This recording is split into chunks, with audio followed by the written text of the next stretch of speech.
시청자 여러분 안녕하십니까? 7시 대구 경북 뉴스입니다. 현재는 스토킹 피해자들이 신고한 이후에도 경찰의 명확한 관리 기준이 없는 게 현실입니다. 최근 스토킹 범죄에 대한 불안감이 커지면서 대구 경찰이 스토킹 피해자 보호를 위해 전국에서 처음으로 자체 관리 기준을 마련했습니다. 신주현 기자의 보도입니다.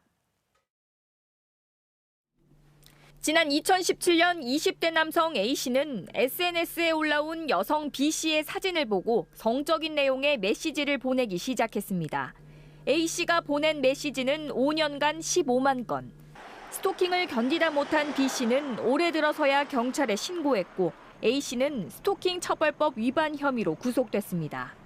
이 같은 스토킹 범죄 신고 건수는 지난해 10월 스토킹 처벌법이 시행된 이후 급증하고 있습니다. 대구 경북에서 2019년부터 2년간 700여 건에서 지난해부터 현재까지 2,500여 건으로 3배 이상 늘었습니다.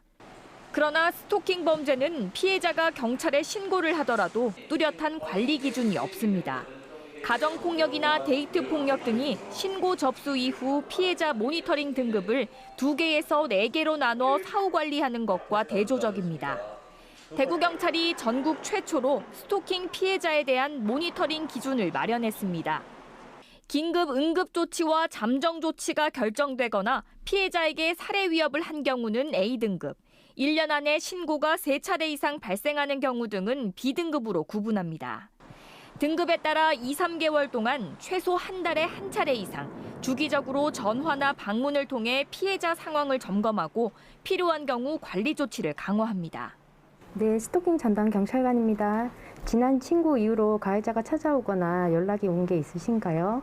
더욱 촘촘한 보호 대책이 필요하다는 판단에 따라서 피해자에 대한 주기적인 모니터링을 통하여 스토킹 범죄의 재발을 방지하고 스토킹 범죄에 대한 불안감이 높아지는 만큼 피해자 보호 대책의 전국적인 확대가 필요합니다.